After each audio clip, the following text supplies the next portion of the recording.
Yeah. Well, you know it. So who is this guy? I am Joe Bender. A lot of people know me as Stormgren. Been a ham radio operator for 20 years. I work as a network engineer in healthcare. One of the things I do is I build wireless networks and other fun things with RF. What this talk is covering is fairly US-centric. Unfortunately, there is a lot of information out there. So if anybody here is from Canada, there's some Industry Canada regs you can look at. Anywhere else in the world, I apologize. Because, again, there's, you know, I'm looking at what we mostly do in the United States and IT Region 2. The obligatory slide. This talk is informational purposes only. I'm not condoning any use of this spectrum for any particular purpose. I'm also not a lawyer. Nothing here is legal advice. Just because I may have done it may not be legal for you based on your locality, state, and federal laws. Obligatory greets to Froggy because he had the whole idea for this talk in the first place, and I said, hey, why not? I might actually know what I'm talking about with this. MI2600, who has been listening to me yammer on for years and years. My wife, who for some crazy reason married a hacker.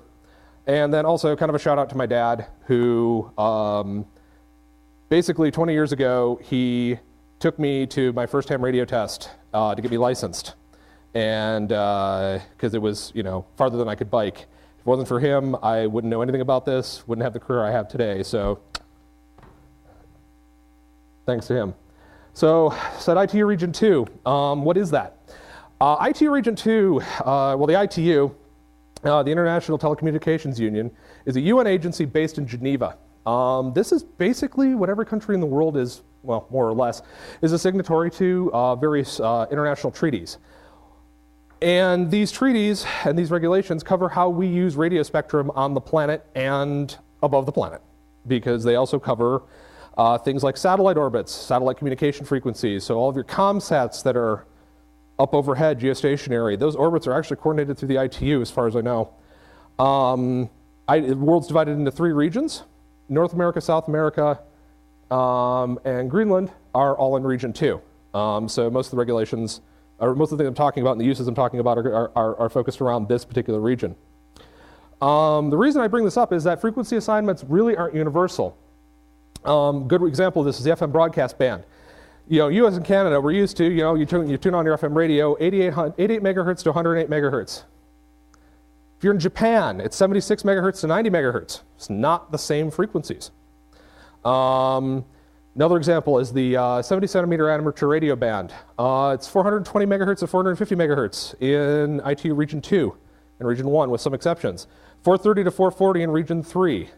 And there is also a 430 to 450 restriction anywhere else. Anyone else know what it is?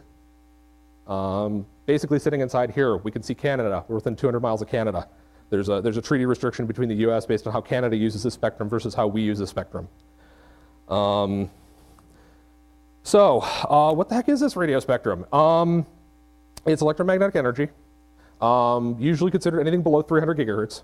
Above that, you start getting into some really, really short waves, and eventually you get into this thing called visible light. And so it's kind of iffy. Past that's gamma rays, and as far as I know, nobody's figured out how to modulate those yet. But if they have, let me know, link me to the paper. This even counts for electromagnetic waves that you can theoretically hear. You know, anything starting from the range of human hearing. There are transmitters in this range. Got a whole bunch of band ranges. Again, just to name them off: TLF, SLF, ULF, VLF, LF, MF, HF, VHF, UHF, SHF, and EHF. And I think there's one past that, but I didn't catch it, I don't think. So TLF and ELF.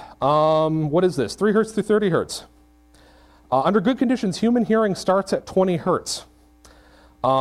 This spectrum, actually, there are people who set up receivers for this, using their sound cards in really big loops. What they're mostly hearing is a whole pile of noise.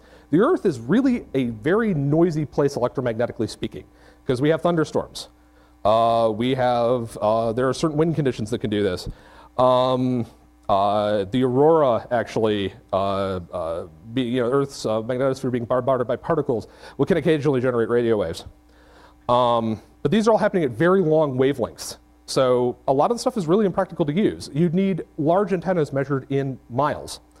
Well, what do we use the spectrum for? There's not a lot that we use it for. But one of the things that we were doing with this is talking to submarines. And actually, because I did smash this together, this actually goes up to about 100 to 200 hertz is this range I'm talking about. One really good thing about ELF is that the wavelength, the fraction of the wavelength is a huge chunk of the Earth's diameter.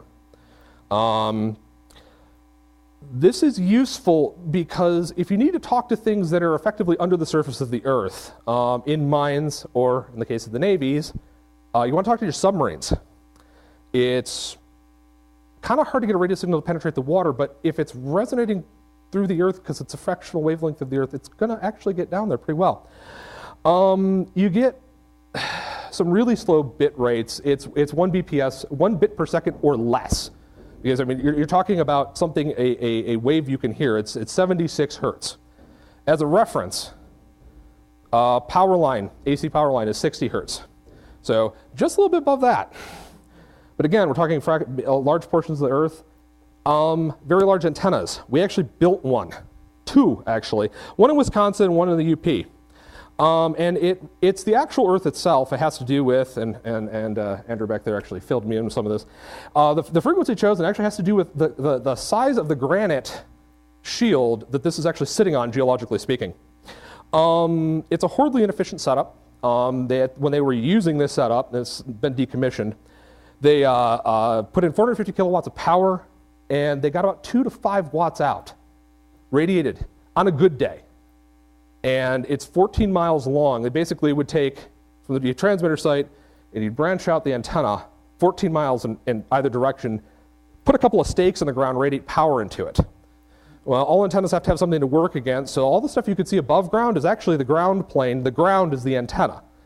Well, you start dumping this much power into the ground, people are going to get concerned about this. And some environmentalists said, hey, do you guys know what you're doing to the soil? So there was a study. Turns out that not much, but hey, they discovered the largest fungus what they thought was the largest fungus at the time in North America. It turns out that there's actually one larger in Washington State that they went looking for later, but hey, we've got one in Michigan. They've got a huge festival around it, and you can eat it. But anyway, there's not a lot we can do with this otherwise. The Russians had a similar system at 85 hertz, and they chose that frequency because that was not really the resonant frequency, but put a nice fraction wavelength for the granite that they could anchor their antennas on. They may still have it in service. I don't think they do because we're not really pointing missiles at each other much anymore, at least not with our fingers on the button. So we start getting into other frequencies. We start to move up into the SLF, VLF, LF spectrum. VLF is 3 to 30 kilohertz, so we're still talking the human range of hearing. LF, 30 to 300, so now we're actually getting to what we start thinking of as radio waves.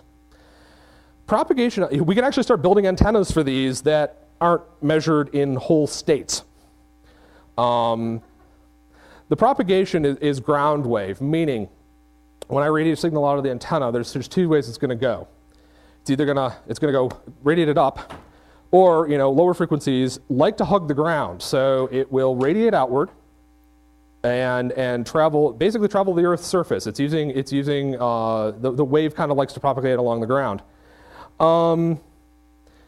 This is propagation that due to atmospheric noise and the sun hitting, because the sun, another part of this, the sun loves to emit radio waves. It's just kind of a byproduct of fusion, as it turns out. Some other magnetic effects, and all the physicists in the room are probably going, but yes, thank you.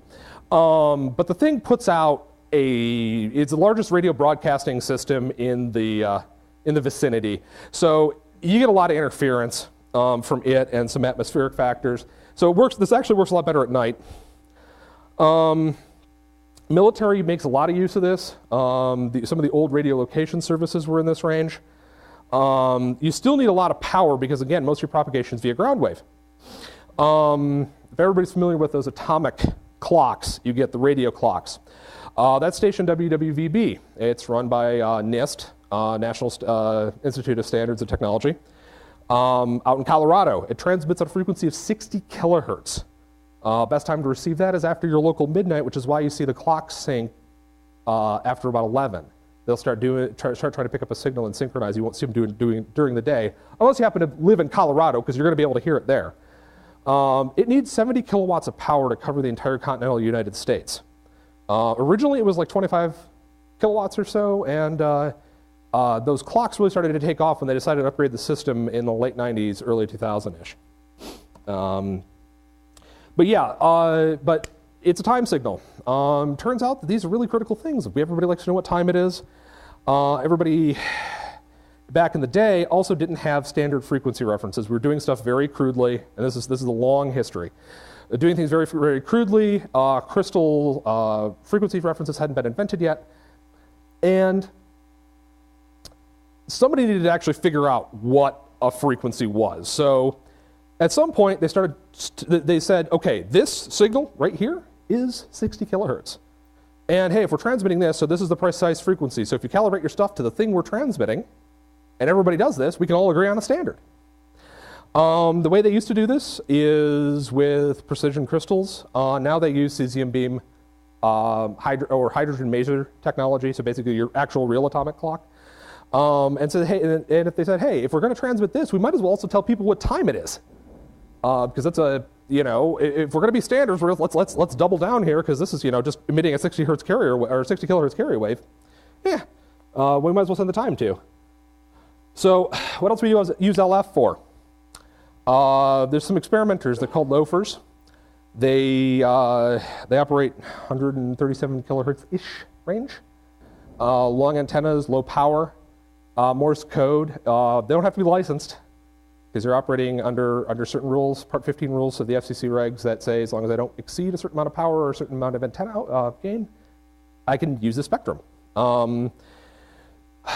Navigation beacons. Anybody here who pilot? Okay.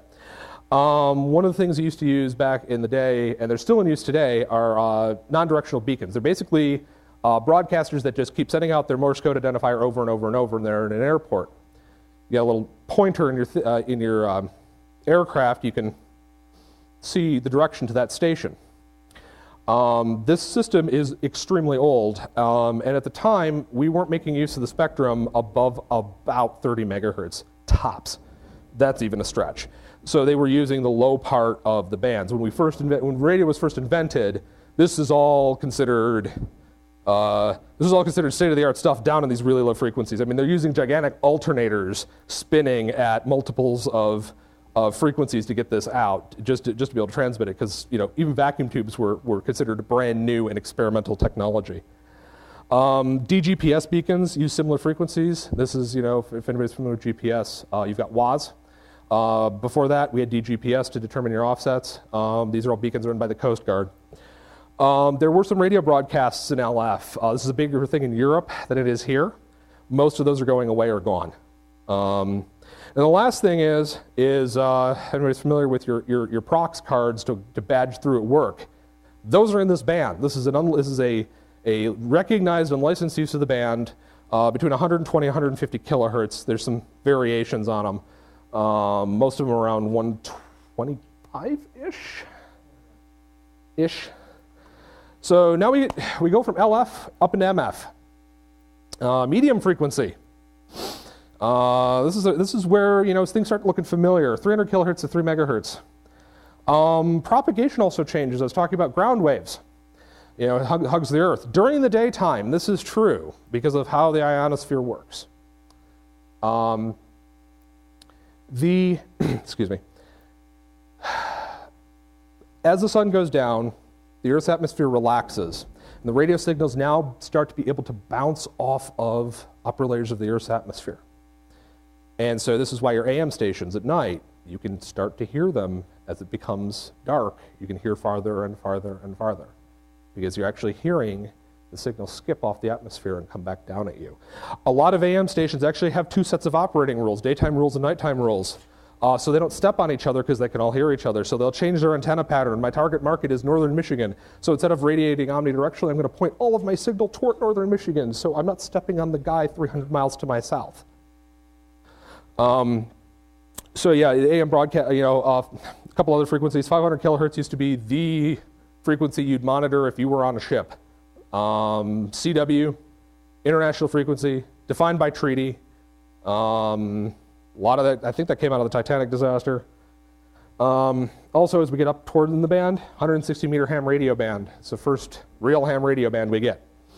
And then as we start to get to the top of this section, there's the tropical international broadcast band. This is actually still, if anybody's a shortwave listener and notice stations dying out, this is actually a good band to play around with because there's still, you know, getting an antenna pointing toward South America, toward Africa. You could still hear some decent, you know, small country shortwave broadcasters. They're still quite active. And then we've got WWV, which is the sister station, actually the parent station to WWVB. This is the first frequency they're sitting on, 2500 kilohertz. It is the reference for 2500 kilohertz, and it's sending out similar time information, though this one you could actually, where WWVB you can't actually listen to if you were to tune it. This you actually will speak the time, and you hear a ticking sound. You know, you set your watch to it. So yeah, we're talking about the ionosphere. The upper atmosphere of the Earth has layers of ionizations. D, E, F, and F gets split into F1 and F2. They can reflect or absorb electromagnetic energy at specific frequencies, depending on how charged up they are. So as the sun rises, hits and starts ionizing the upper chunk of the atmosphere, it starts getting more energetic. The F layer separates into F1 and F2. E layer is kind of a funny layer. It develops these I don't want to say roving clouds, but it's the best analogy, of ionization that are basically drifting along with the air currents that radio signals can reflect off of. And then the D layer, you can get some reflection off of, but mostly what it does is it attenuates stuff. The signals passing through the D layer tend to get sucked up and never seen again. So the ionosphere in general, it means for one thing we don't have to worry about ground wave anymore, because ground wave, as I said, needs a lot of power. And the other part of this is one of the things that happens with the ionosphere as it gets more and more energized during the day, you get two things, what we call maximum usable frequency and minimum usable frequency. That frequency rises. Both frequencies rise during the day, and this is where your skip's going to happen, is in that range. So depending on what effect you want to get, if I want to talk locally and it's noon, I might use something fairly low in frequency. If I want to talk some distance, I'm going to use a higher frequency depending on when it is. Excuse me. We also have to be aware of how the sun is generally behaving, because if the sun is having a real bad hair day, you know, you hear about these solar flares knocking out comsats and making radio communications weird, and you hear the FM station, you know, 600 miles away that you normally wouldn't hear. It's probably because there's a flare, nice ejection of particles or whatever out of the sun, slams into the atmosphere and really, really charges it up. And sometimes, again, all hell breaks loose, or we get communication blackouts in these bands for days. So we have to study it. Anybody know what this is? Nightshade? Yes, this is HAARP. This is HAARP. This is a antenna array in Alaska, and its whole job is to shove large amounts of RF energy into the ionosphere and see what happens. The wonderful thing about HAARP is not only is it actually a legit research project, because we really do need to see how this stuff does, but it's also the #1 theory of conspiracy theories in the United States when it comes to weird phenomena. I have seen it blamed on everything from, and again, George W. Bush getting elected, global warming, Hurricane Katrina, the Deepwater Horizon, and it attracting aliens. Because it's run, yeah, and G.W. Bush getting elected. They're firing 3 megawatts of radio energy into the atmosphere. It charges it up. Because one of the things they also wanted to figure out is hey, if I do this, and I'm energizing the atmosphere in one area, can I do this reliably? Can I customize my own atmosphere to do what I want, when I want, and not have to rely on the sun? Of course, being a government research project, it attracted its fair share of kooks. So anyway, if I was talking about the D layer, it goes away after dark when we are not shoving, where the sun's not shoving huge energy into it. As I said, those F1 and F2 layers combine back to a single F layer. And again, you can now start hearing AM broadcasts because that maximum usable frequency, that minimum usable frequency, shoved back down the spectrum into those bands. And again, they change the AM broadcasters do change their antenna patterns because of this, so they're not stepping on each other. Moving on, HF, high frequency, 3 to 30 megahertz. Again, old term. Everything from shortwave broadcasters to RFID tags. If anybody here has got an Android or other phone that could do NFC, it's 13.56 megahertz, unlicensed use of the spectrum. This is a worldwide band, a worldwide set of frequencies. I have workstations using 10 watts of power that were over 7,000 kilometers away. Again, worldwide propagation at a given frequency, given the time of day and how much power you're using, you do get ground wave propagation and skywave propagation still. This is where the ITU really starts to kick in. This is where I didn't bring the binder with me. There are a set of treaty documents. You can actually download them for free instead of paying for it. And if anybody's having trouble with the files, I'm actually going to put this talk up on my website later, and I have those docs linked. It's a couple thousand pages of how we talk to each other using RF. This is, well, it's US-centric, but all of these slices here, these are all ITU allocations. This is everything from ships at sea, government and military, radio location, radio astronomy, broadcast, shortwave broadcast, aeronautical mobile, international flights use a lot of stuff on HF because their other communications locally are normally line of sight. And in comparison, again, we're talking 3 to 30 megahertz.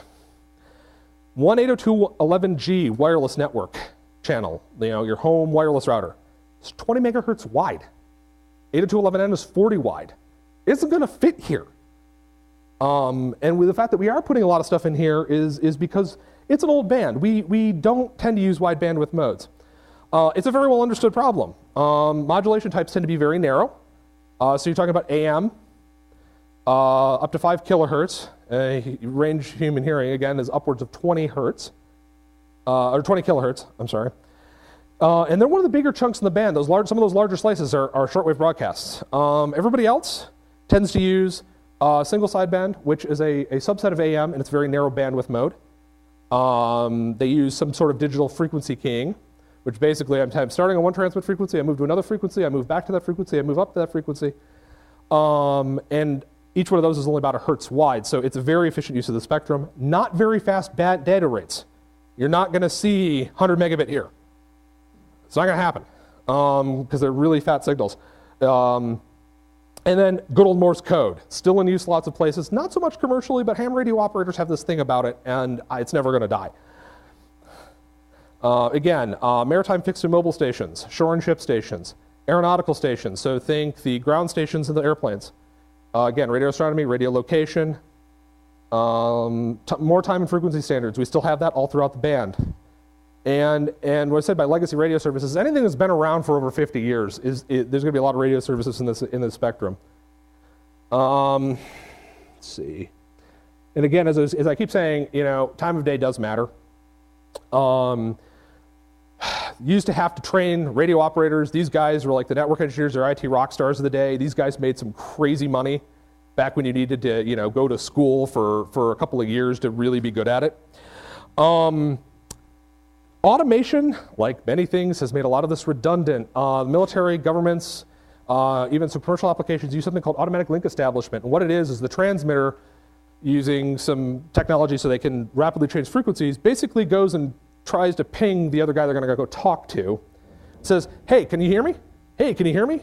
Hey, can you hear me? Hey, you can hear me. Cool, we're going to use this frequency. It's called automatic link establishment. And this way you can pre-program the radios, set it up, drop it on a ship, drop it at a shore station, and then automatically you don't have to have a guy who's trained how to be a radio operator, because you just have to turn a knob saying, I want to go talk to New York radio. Okay. Push down the button, I found a frequency for you. And again, time and frequency.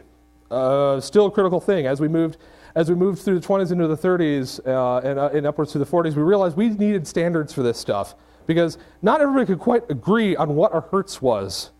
Not everybody had access to what was serious amounts of test equipment that we now could buy off a deal extreme for, $50. So WWV and WWVH, which is based in Hawaii, still do this. This is actually considered a critical government service. They transmit on 2.5, 5, 10, 15, and 20 megahertz. And again, effectively, they are the definition of those frequencies. You can calibrate a radio to them. You can set your watch to the time signal, and it'll be correct. Here's something else that's really useful if you decide you want to get into listening to this stuff. Because they're on these frequencies, you can also figure out what bands are open that time of day, depending on which one you can hear. Before I came down, I was trying to find WWV. Couldn't hear it on 10, can't hear it on 20, coming in real strong on 15. So 15 is probably actually going to be what's going to be most usable right now. And again, I'm sorry I'm going so fast here, but we did get a late start. I've got a lot of stuff. ISM frequencies. Industrial, scientific, and medical. IT defines them as operation of equipment or appliances designed to generate and use locally radio frequency energy for industrial, scientific, medical, domestic, or similar purposes, excluding applications in the field of telecommunications. Meaning, as long as I'm not using it, and this gets stretched a lot. What this originally was intended for was things like medical telemetry, diathermy, which is an RF heating of joint tissue without having to apply like external heating. Induction furnaces or some industrial processes that use things modulating in the 13 megahertz range. Or 6, 13, and 26 megahertz, because it's really a good way of transferring energy into something you want to inductively heat without having huge transformers to do it. Interesting things that tend to be on HF. The US Air Force loves HF. The US military loves HF. The Air Force bases communicate to themselves all over the world. US Stratcom, the successor to SAC, these guys own the bombers and the missiles. They like to send emergency action messages all the time as test. And these are the codes that would send the bombers to war, amongst other things. That's what a lot of people associate it with. Air Force One sometimes uses this network to communicate depending on where they are in the world and they don't have access to other ground resources or satellite resources. Number stations are another one. A lot of people have heard of number stations. These are artificial transmitters because nobody will acknowledge they exist. Broadcasting groups of numbers or letters. They're often thought to be and possibly confirmed as one-way communication from intel agencies to human assets in other countries. The Cubans love to do this. I mean, those are the ones that we're pretty sure are doing it. We know the US government is out of probably into Cuba based on some transmitters at Homestead Air Force Base. These are all one-time pads. Nobody's ever found any meaning in them because we don't have the decryption keys for it. The other one you find out is guys who with modified ham radios that like to hang out around 3.9 to 4 megahertz and 6.2 to 6.3 megahertz, transmitting single sideband mode. These guys are the original rebels of the air kind of thing, playing weirdo music, conspiracy theories, you name it, sometimes long into the night. Kind of fun stuff to find because it's, if anybody remembers like the early days of Off the Hook, it's like that but more. Let's see. So the thing of it is that, again, I'm talking about, hey, this is a very narrow chunk of bandwidth compared to what we're used to today. So MF and HF were really starting to get used up to the beginning of World War II. Experimentation up through 900 megahertz was being done by amateurs in the government, but it wasn't like a thing. I couldn't go out to my local old-timey radio shop and buy me a 900 megahertz radio. They didn't exist. Everything was built in people's garages. Then a little thing called World War II happened. And the military discovered it wanted a lot of radio spectrum. It needed tactical communications, it needed long-range communications to talk to the bomber fleets and to talk to the submarines. They also needed to figure out how to get this stuff around because if your average radio at that time, military radio at that time was about this wide, about yay tall from the top of this table. This is kind of a problem because you can't have a guy lug this around on his back.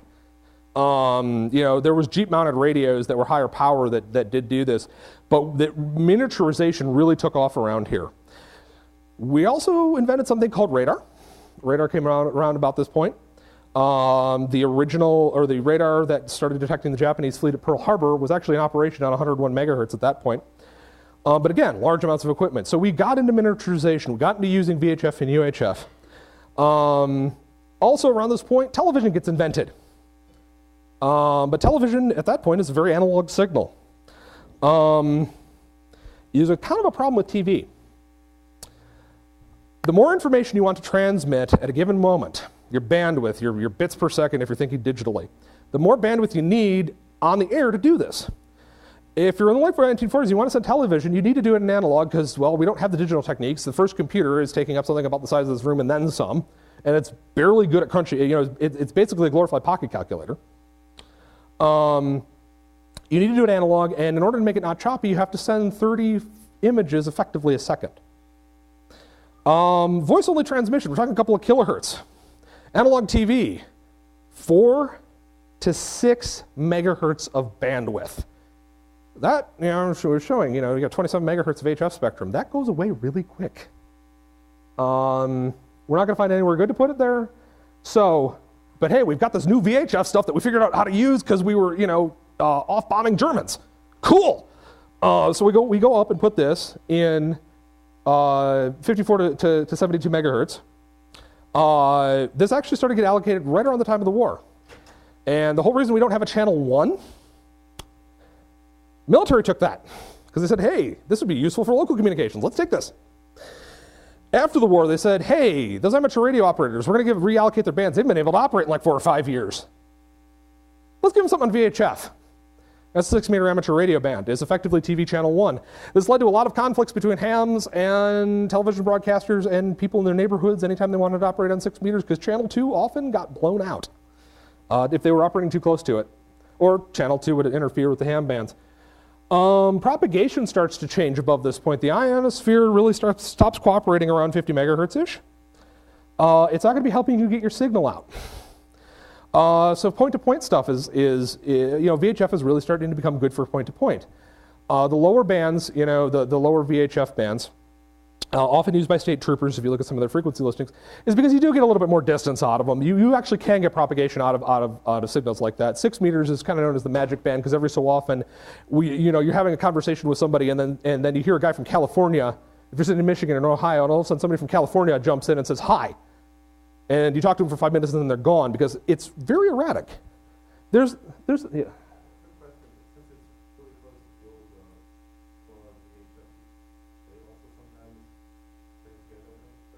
Yes, actually. So there were actually TV DXers at one point with very directional antennas. Like, oh, I just got, you know, KTTV's Krusty the Clown show last week and I sent them a reception report. And it's like 5 states over. Yeah, there still are a few, but it's, you know, since the digital era, it's not really a thing as much. So what do I do if I can only talk point to point? You know, I used to have ground wave propagation, so it would roll over the hills and the mountains. And now now my signal slams into the mountain and it doesn't get somewhere. So in here, you know, this is pulled out of the ARR handbook. I didn't have a chance to annotate it, but turns out we can, again, we've got more channel space. We can put up things called repeaters, and you transmit on one frequency and it spits it out on the other, and you set up your radios to receive on one and transmit on the other. So if I got to talk across a mountain range, I put the repeater on top of the mountain range. And then all of a sudden, hey, not only do I have wide coverage, and I'm filling in this gap because I can get over the mountain now, I also don't have to put as much radio in wherever I'm putting my radios. So this means I can run less power. Because as long as the repeater can hear you, you can get in, everybody else can hear you because you're going to get your signal retransmitted. So what do we use VHF for? You name it, it's probably in there. Lots of stuff. FM broadcast is what everybody knows, has their car, has on their Walkman, even on their cell phone still. 88 to 108 megahertz.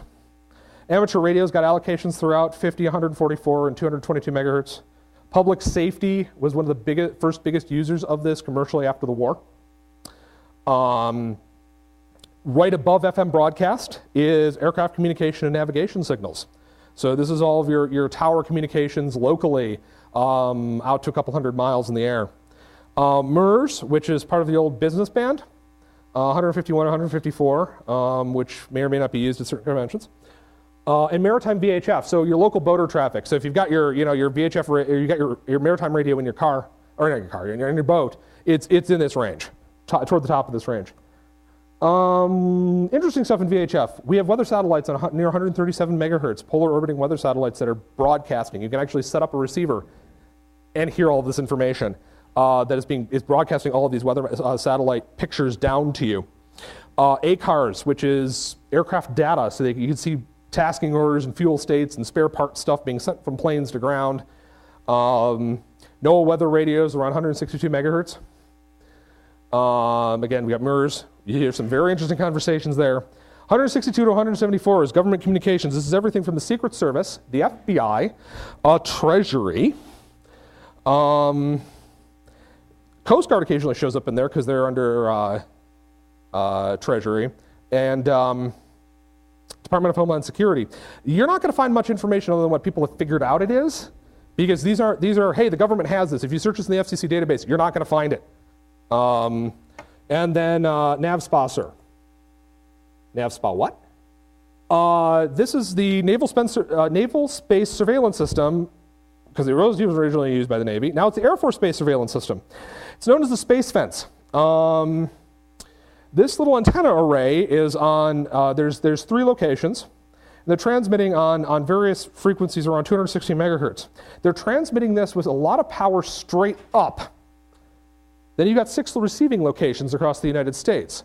As satellites and other orbiting pieces of space junk stations, orbiting whatever, passes overhead, it runs into this. Well, it runs into the signal put out by this, and it reflects it down to one of the receiving stations. And this is one of the ways that NORAD figures out where satellites are and how much space junk we're dealing with. Resolution's down to about 10 centimeters. They're actually working on improving it, because we've got a little bit of a space junk problem right now. This is everything that they've seen in orbit, and then some. For funsies, there are people, because again, this is a very large signal, you can set up your own receiving station and watch satellites go overhead, if you've got that much free time. Moving on to UHF, because I'm realizing I'm a little short on time here. UHF, 300 megahertz to 3 gigahertz. This is purely line of sight. You do get some propagation through what we call tropospheric ducting. Not often. Ionosphere might as well be transparent.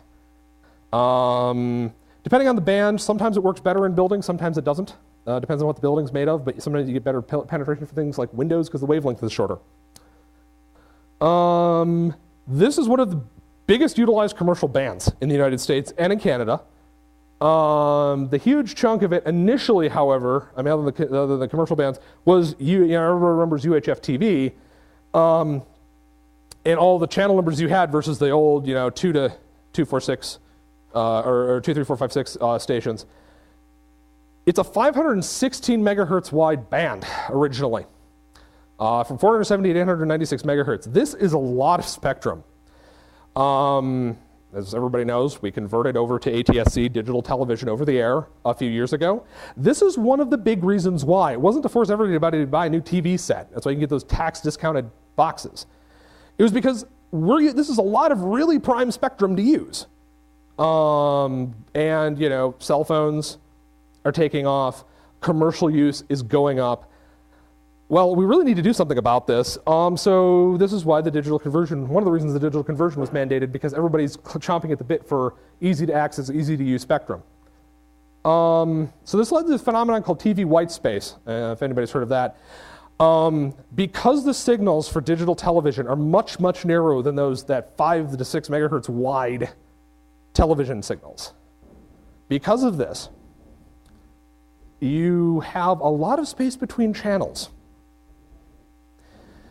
Well, there's a lot of them moved out of the top half of the band and the very top of the spectrum. So we're talking 896 megahertz, 700 to 800 megahertz. Because public safety is screaming for this stuff, especially post 9/11. Everybody's trying to get interoperable and digital and mobile terminals and everything that's not relying on the cell networks. Public safety needed a lot more spectrum than they had, because 800 megahertz public safety ran out. So they said, hey, we're going to go on to 700 megahertz now because nobody uses those stations anymore anyway, right? Turns out this is still something settling out because there are still stations that have gotten exemptions from the FCC not to move the digital signals out of the top half of this band in some areas of the country. A lot of stuff, there are stuff popping up on 700 now. A lot of stuff popping up on 700 now. A lot of agencies use this as mutual aid frequencies. There's still a lot of unused band though. As a result, is again, part 15 of the FCC regulation says you can use this space as long as you're willing to accept interference and not interfere with anybody else for large chunks of the radio spectrum. There are now wireless network products that are using these big unused chunks between television stations to move bits around. And so that's basically what white space is, especially considering the FCC occasionally reverses its mind and says, hey, we're actually going to go do something else. And they seem to do this about every year or so. Hey, we're going to do this with white space. No, we're going to do this with white space. Hey, we're going to sell it off to the highest bidder. No, it should be for the public. This is still in process because we're still dealing with ripple effects even a few years after transitioning off of analog television. More ISM stuff. There's a lot of unlicensed stuff in UHF. If you got those little wireless weather stations at home, those things are on 433 megahertz. It's one of the junk drawers of the RF spectrum. You find everything in here. Garage door openers. There's another one in 300-ish megahertz as well. Garage door openers, temperature sensors, you name it, it's probably in there if it's cheap. I mean, I could buy the transceivers for these things off a Deal Extreme or off a Spark Fund for a couple of bucks a piece. 902 to 928 megahertz, even though it's a ham band. Damn you, FCC. It's also a big unlicensed spectrum. This is where, you had your 900 megahertz cordless phones, and they're better than the old ones, which used to be down on 49 megahertz. Because it's 900 megahertz, it must be better. It's a bigger number. And it's just a different chunk of spectrum because everybody kept hearing everybody else's cordless phone calls. But everything's in here. You got wireless networking products. You've got telemetry transmitters for utilities. There's so much crap in here. Just tuning through, you can hear baby monitors are another good one. And then you get up to 2400 to 2483.5 megahertz. This is the one everybody knows is 2.4 gig. This is where your Bluetooth headset lives. This is where your 802.11g and 802.11n router, well, 802.11b as well, live. You got cordless phones here. Wireless video transmitters live in this band. This is, again, another huge junk drawer. It's kind of a polluted cesspit of an RF spectrum. So, other notable frequency ranges. First one, 824, 896, 929, 932. Anybody remember the old analog cell phone days? Everything went to digital? That is what these are. That's what these were. These are starting to get repurposed again. Sometimes some of the bands have been reallocated away, and there's been some spectrum auctions, and some stuff has changed hands. Pagers moved up into here because they realized people could be able to intercept them back when they used to be down on the VHF spectrum. Again, 1850 to 1990, a lot of cell phone. 2310 to 2360 satellite radio. This is where XM and Sirius live. And then 1575.42 is your GPS carrier. This is where GPS lives. And a little bit further up, because this is in the middle of a government and military allocation, 1691 megahertz. Stationary weather satellites. There's some, when you see your satellite picture, you go to weather.gov and you see the satellite picture. It's from one of these guys. You can actually go intercept this signal and go see what technically it goes down to them, they process it, they send it back up, but you can actually go see what they're sending real time. There's some interesting data services coming off these satellites around this frequency. SHF and beyond, extremely point-to-point, using dishes, as we see the dish mounted on the side of a tower. Used everything from point-to-point wireless communication links, cell tower backhaul, wireless network backhaul, supermarket door openers, little black boxes you see over the doors, those are actually 10 gigahertz radars that watch you, they are watching you. They see you come and, okay, he's close enough, open the door. Really, really big band, a lot of space. I could do like a whole thing from 10 gigahertz on up, or from 4 gigahertz on up. One thing I will note though, when you start getting into these really, really, really narrow beam widths, you start interacting with the matter around you on the molecular level. Really good one as an example, 60 gigahertz, new wireless standard, 802.11ad. 5 gig, it's 5 gig and 60 gig, I believe. The 60 gig is for things like wireless HDMI over network protocols. The reason they chose this is 60 gigahertz has one unique property. It couples with oxygen. Yeah, you can't move it. It moves very short distances. I've got some 60 gigahertz links that we've played around with at work. You can't get more than a mile out of them. On a humid day, forget it. But if it's sitting in your entertainment center, I can move a lot of stuff around, and then my entertainment center doesn't look like crap because I've got all these cables running around. But because it's so short range, my neighbor next door can run the same system and he won't hear me. 80 gigahertz has a similar thing. That's actually licensed spectrum. We usually get, that one's more of a water attenuator, or attenuated by water, and most of my links at work we only get a couple of miles out of before the signal falls off. What do you mean by resonance with things like oxygen? Basically what happens is that the oxygen molecule, I can't remember if it's got to be diatomic oxygen, but basically it makes the molecule wiggle. This is a simplistic way I can put this. And it absorbs that RF energy, turns it into heat. Not much, because we're not talking much energy, but it'll turn it into heat, kind of like your microwave oven does to an extent with dielectric heating. And as a result, the further it goes, the more oxygen molecules it encounters, more water molecules it encounters, because it also couples with water, the more the signal gets degraded and degraded and degraded. And at some point, it might as well not exist. Notable use of that frequency, though. Intel agencies love it, supposedly. I've seen some stuff in defense industry mags about how they use it for covert links because you can't intercept any of the side, any RF leaking because the atmosphere takes care of this for you. Finding frequencies, I'm going to cover this real quick. In the US, there's two really good resources for this. It's the FCC ID search and the FCC license search. FCC ID is your, look at the back of a device and you see this thing, FCC ID, and you'll see 3 letters and a dash and some other stuff. This is something that's submitted, they submit the device for testing and then submit the test reports to the FCC so you can issue an ID so they can sell it in the country. This is how electronics manufacturers do stuff. This is also a really great resource for reverse engineering. And again, I'm going to throw this talk up there, but if you search for FCC ID search, you'll get this back as one of the first hits in Google. You can put in all sorts of really interesting information in here, like who you think this is for, or you can put the FCC ID in there, or you can do search for things like, hey, I want to see everything Nintendo made. I can put Nintendo in as the manufacturer. This is really useful because I don't have to take apart whatever I bought to reverse engineer it or see how it works. You'll get back a result page that looks like this. This is actually from my phone. It's from the Galaxy Nexus. And all the frequencies that it uses and it is assigned to use, because hey, this might have interesting crap on here. Especially if you're trying to figure out what something transmits on, this is a really good way to find it out because they have to tell even a Part 15 device, it has to be registered. If you want to legally sell it, that's the other key part of this. You can find out what it operates on. And then the other really useful thing, because it has to have a full test report, there's internal photos. This is a circuit board on my phone. I didn't even have to take it apart. Yes. There's a way you can get around this if you're a manufacturer. You can submit a confidentiality document. The FCC says, fine, I will not put out internal photos, I will not put out certain things for a while. I don't know, Apple may have gotten this just because, well, they've got more money than the government does. But I don't think I've known anybody's actually gotten an indefinite hold off on this. The FCC licensee database is, if I buy a scanner, I'm hanging out, I want to find out what's in my area, what can I listen to? This is all public information in the United States. God bless the internet for this. Because, this is the basic search form. You go in advanced license search, and I can search for things like, give me every active licensee around me in a 10 to 20 mile radius. Yeah, so you can search by frequency, location, type of service. Say I'm interested in learning about pagers or public safety, because this is actually public information as long as it's not federal government. And what their status is. I can look for expired licensees.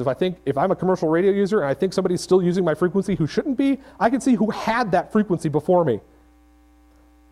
Come back, you get a search like this. This is a search 10 miles around my house.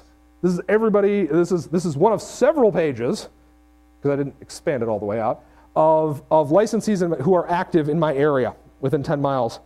Unfortunately, because the resolution's not showing this, this is Troy Public Schools. This is a school district near me. This is all the licensees and frequencies that they use. And these station classes and everything you can look up. They've actually got a PDF that explains all this stuff. How much power they're allowed to use, how many units they're licensed for. This I could actually do an entire talk on because you spend days working with this.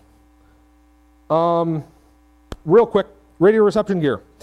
One of the things that happened in the early 90s during Clinton's first term is they passed a little law about scanners. I was talking about those old analog cell phone bands.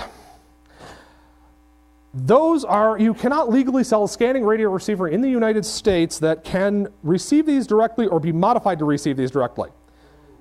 Yes, definitely boo, because this means that this spectrum is protected no matter what happens to it because it was by legislation. And also, by extension, all the new bands. Unless you happen to have one of these, which is an AR-3000, this was made before the ban. So much like the assault rifle ban, this covers 100 kilohertz to 2 gigahertz continuously with nothing blocked, and it scans. But here's the other dodge. And again, I say this is for informational purposes only. I do not condone or recommend any of the use of this, but does anybody know what this is? This is, last year, somebody on Reddit, or actually one of the Linux guys, and the Reddit crew picked it up. We're looking at these little DVB-T tuners. These are TV tuners that are used in, well, everybody else, in the rest of the world, because the United States has our own digital television standards, because, hey, go America. Everybody else has an international standard that they use called DVB. Interesting thing about this, he was looking at it and going, hey, it's meant for FM reception and I can decode stuff directly, but it's independent of the tuner. Which means I could make a software-defined radio out of this. I can use my computer to decode radio signals. Holy crap. Well, it's not a scanner. It's a television receiver. It's an Asian television receiver. If I import this in the United States, the worst, your customer's going to look at me and say, why would you do that? You can't even use this thing in this country. Well, if I'm willing to run a little bit of software on Windows or GNU Radio on Linux, all of a sudden I have a receiver that's capable of receiving from 64 megahertz to 1.7 gigahertz, no stops. And all of a sudden, scanner band? What scanner band?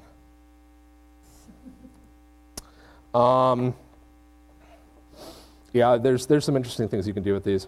So in the conclusion, the radio spectrum is a really diverse topic. And again, I could spend several months on one area building a talk for one chunk of the spectrum and get into more depth. There's lots of public search options in the US for finding who's using a given frequency in an area.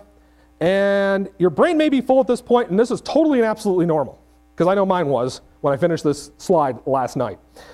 And as we're out of time, and I figured this was going to happen, questions I will take in the breakout session upstairs in, I believe, in case. So, thank you for your time.